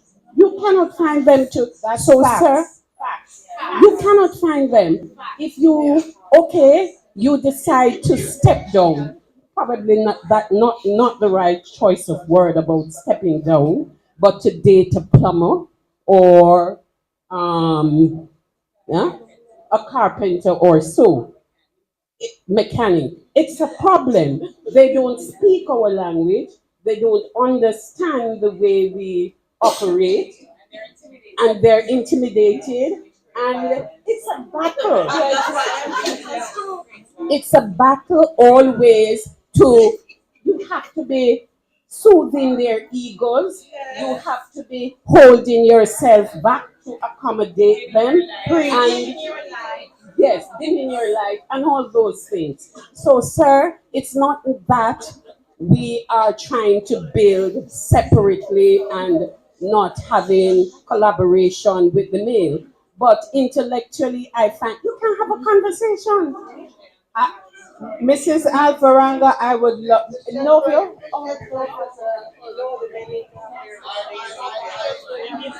Tenny. So much. Thank you For for that. that. Thank you Quietly. for that. Thank you for the discussion. I've grown with 6 sisters and 3 brothers. I have 6 daughters and 2 sons. I'm so privileged and God has blessed me so much. One of the issues that we have not looked at, and I think Miss Allen came close to it, is the importance of women. You see, you are very powerful. And I think all of you said you underestimate the kind of a power that you have. God created you, men, to lead men. Listen, women have a responsibility to grow their boys in the husband that they would want. Because if you do not grow your sons to be that responsible young man, then she will have that problem is got a cycle of not having the competent man to speak your language and to be at your level. Will continue at the back of the cycle. And it will never go away. Am I making sense? So it's important that women understand that part about your responsibility and your role is how you grow your sons, not just your daughters, but how you grow your sons. That's crucial. Very important. And the last thing, and I will shut up, is the whole question of how we share power in the home. Because a lot of men are very insecure and afraid that they will. But the woman happens to be earning $60,000 a month, and he's earning $40,000 a month, and in Tanzania. Absolutely. You understand me? Because they don't understand how to deal with power. And the power sharing aspect of things is something that is very important that men should learn. And women have to also teach their men how to do that. Because I have to shut up and listen to my wife. I have to shut up and listen to my children.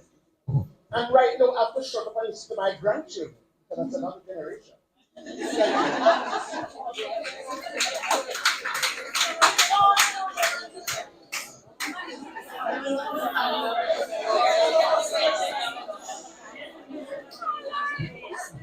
Good evening, everyone. Um, I am Philip Stewart, and I'm the maintenance manager and engineer for Hospiten. And first of all, I would like to thank all of you ladies for being here tonight, and thank you for sharing your power and your strength and all of your insights. And my brother Sam is here. We have known each other a long time, and I heard him speak to you.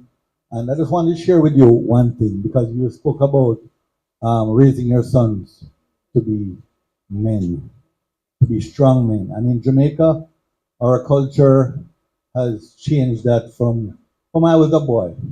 It somewhere it kind of got lost, and it's not a good thing. But we need to make a change because there's a lot of single ladies out there, single moms out there. And what I want to say to you is, I was raised by a 48-year marriage of parents, right? And I want to say that I am married to one of the most wonderful ladies, and she's sitting here, Sarah, in the world, right? And basically, um, and she also works for Half Moon.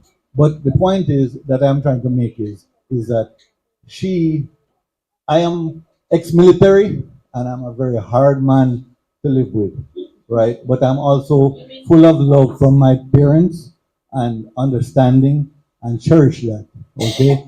So she has to deal with that as a woman, a strong woman, and trust me, she's a very strong woman, right? She puts me in my place all the time, right?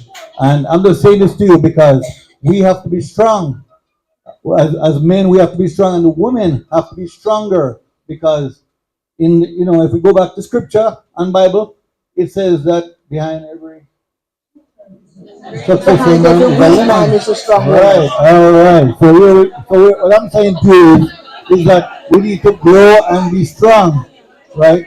And the ladies need to be strong. And if the men are having a problem, If the men are having a problem, they need to talk to them and show them what is, and counsel them and show them the way, and with love. Um, put it this way, we have, oh yes, the lady in the pink, really the final question, and then we need to wrap up until next year.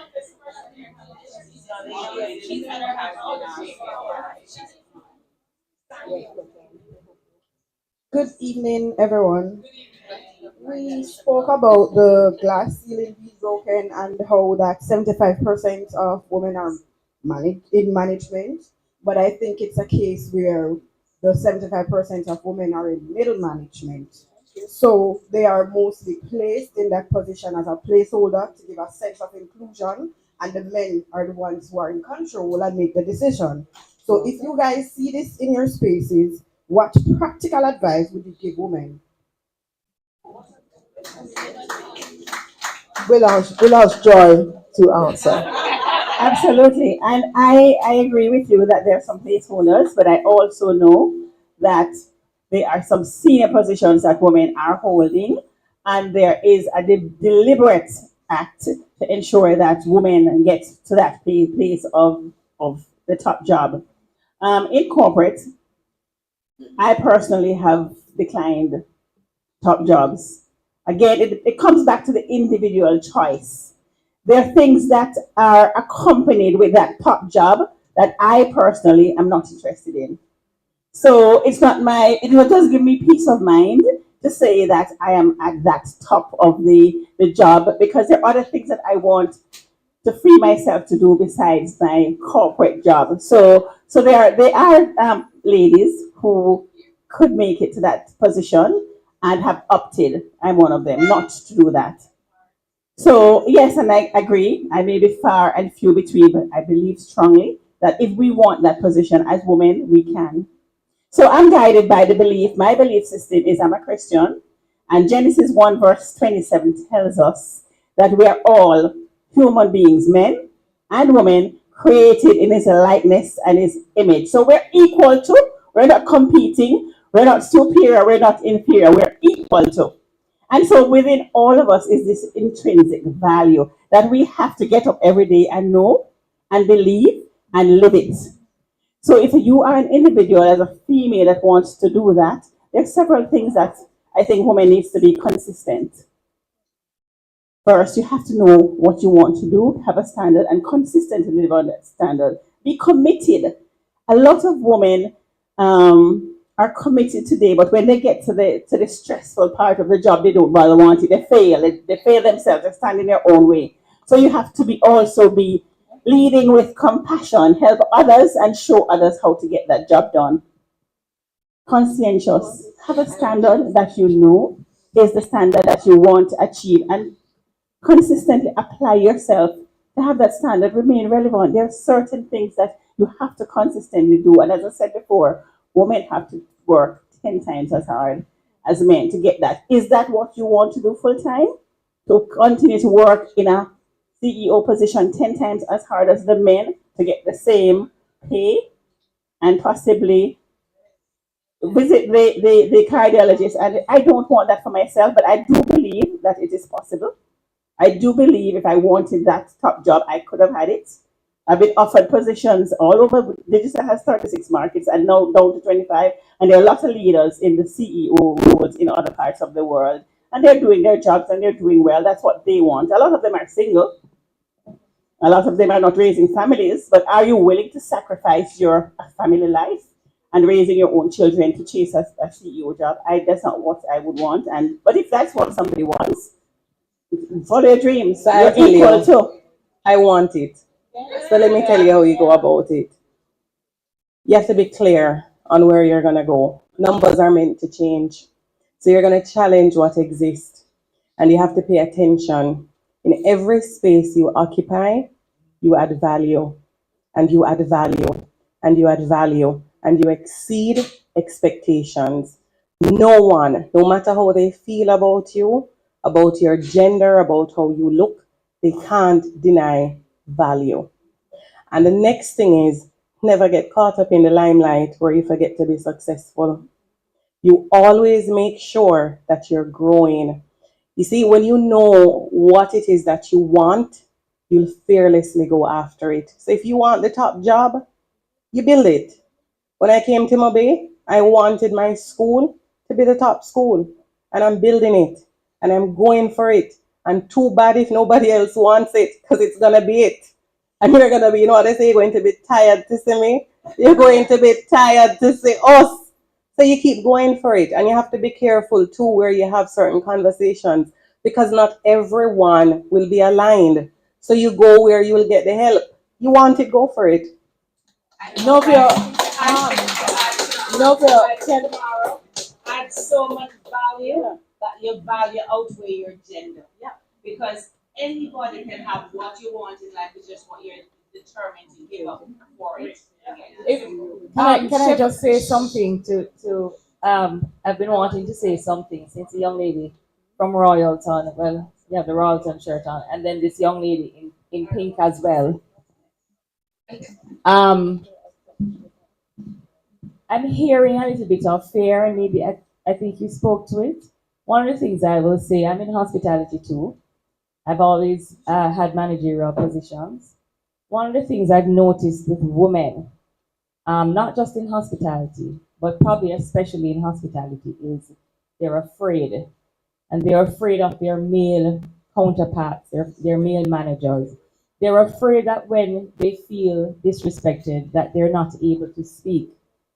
And you can speak, but you have to do so professionally. It doesn't mean that even if you stand your professional ground, that you won't face certain repercussions, because it is a real thing when you're dealing with men and egos, and especially I find when they're not of the same cultural background that you are. But it doesn't make it the exception, right?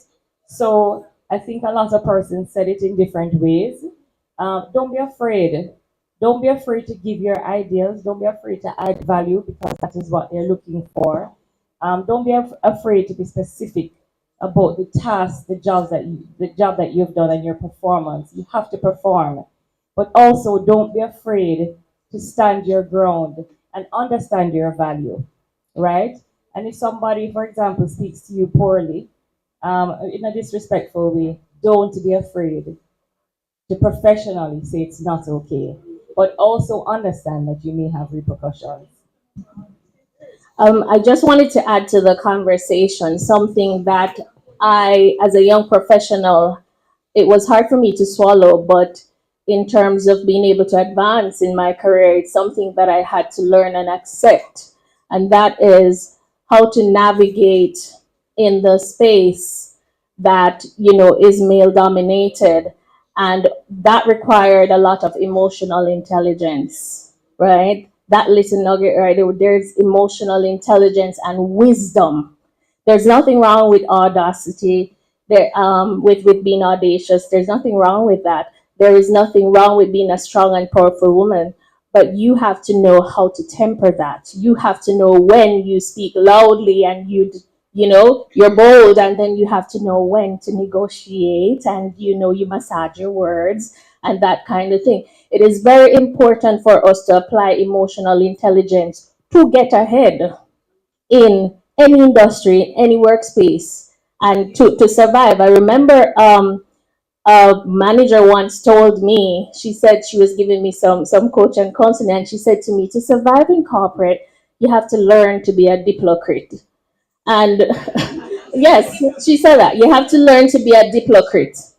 And when I heard it, of course, me, I was like, what are you talking about? No, no, I am gonna speak my mind. I say whatever. I'm gonna be bold. No, I'm gonna stand up for my rights. I don't like injustice, and it took me getting quite a number of knocks. Being pushed aside, being sidelined, and it goes back to people wanting to have control. So sometimes you too have to know when to actually temper who you are to get to where you want to be and where you want to go. You have to be wise in how you actually express yourselves. I remember a boss saying to me one time, I know it's you in charge, you know. You only make me feel like I am the one making the decision. And it is because of how I packaged what I went to him with. So there's a decision to be made, let's say, about the type of wine we should give as a gift. I already know what I would like to give, and I know that I can make the decision. However, because I know he is in charge, I say, sir, would you like to make the decision about this, blah, blah, blah, yada, yada, that kind of thing. And again, I know I am more than capable. I know I can do it, right? But I allowed him to tell me yes or no, do it or whatever. So sometimes we have to, you know, turn it down and then allow them. Yes, it goes back to sometimes massaging the egos, but that is unfortunately what we have to do at times to navigate and get ahead in the spaces and to survive in corporate and politics. Oh, I'm glad you gave me that in. Novia, I know you're wrapping up, but I cannot help her wrap up. We have wrapped up. Well, no politician is going to not take a mic to end the night. But I think that, to be honest, these once a year discussions about how to go forward as women is rather insufficient. And the fact is that in every space that we all operate, we are in the minority, just about. We are in the minority. And except in schools, we are in the minority in most places. And I think it is incumbent upon us, now that we have gotten to this place, to change how we go forward, because it would be a colossal waste of time to have all of these nice talks and who not fighting against who and all of these wonderful things, and then we go through the door and we go right back to what we are used to doing. In every space that we are operating, we have to mentor, and like you said, we are open to mentorship, and we have to change how we are doing things, because there's, for example, and I will end on politics. We do not have enough women, good women, women who are strong and bold and equipped and capable, who can change this country and move this country in the direction and where we really ought to be. And yes, we've had one or two instances of things to celebrate, yes, but there are one or two things that we have celebrated, not enough. In St. James alone, it is bad in terms of representation by women. And if this country is to really go anywhere, we have to have more women in that space and more women in the spaces that we are all in, not just at the middle, but really at the top. And to get to the top, it's really going to take all of us to get to the top, because there are not enough. And no, I don't think there are enough women in leadership in tourism. There definitely are not. Let me just quickly say something, please, Novia. I want to add to what Jennifer. We really have to wrap up now. I would just like to thank the panelists. Well, first of all, thanks Siobhan for facilitating this, and also the panelist, Dr. John Green. Thank you very much.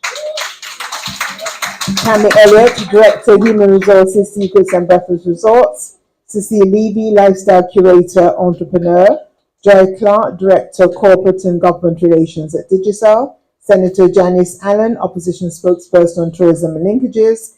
Tamar McKenzie, Head of School, the Heinz Simonette School. Odette Dyer, Regional Director, Jamaica Tourist Board. And I'd like to thank myself too. Thank you, guys.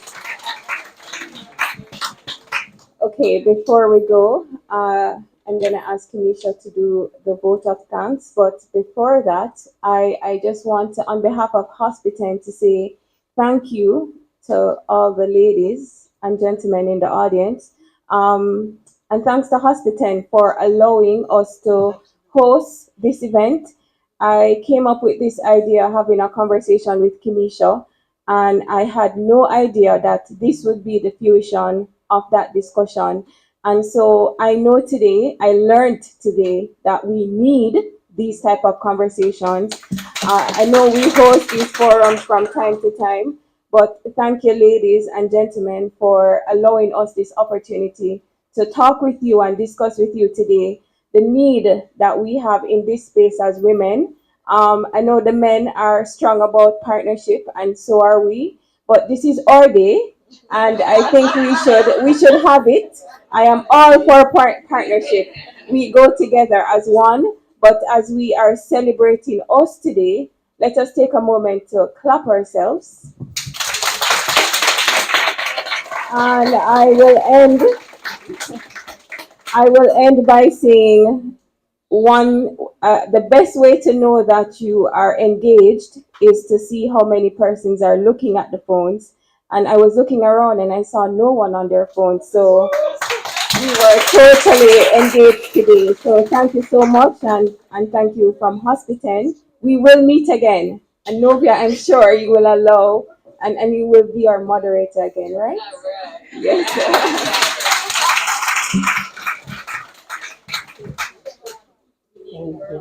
Good evening, everyone. Okay. I want to take this opportunity to express my heartfelt gratitude to each member of our panel for your time, for your expertise, and for your valuable insights. We have learned that we can have it all in our own way, yes? Yes. All right. Thank you for your support and your guidance. To everyone who played a part in bringing this event together and making it a success, yes? Yes. We truly appreciate you. Thank you to all the ladies who accepted our invitation and have given us the opportunity to celebrate you. Welcome, ladies.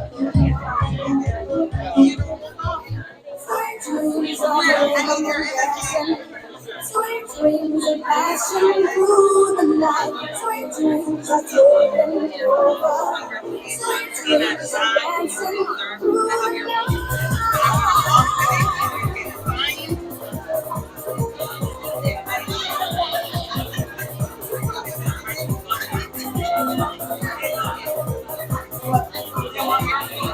I'm getting motion and better devotion. So I can make it through the night. So I'm just waiting for saying now everything will be alright.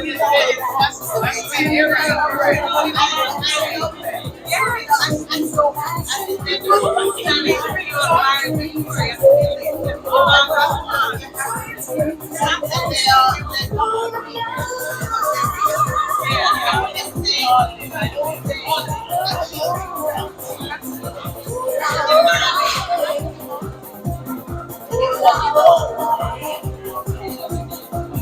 dreams of rhythm and dancing. Sweet dreams of passion.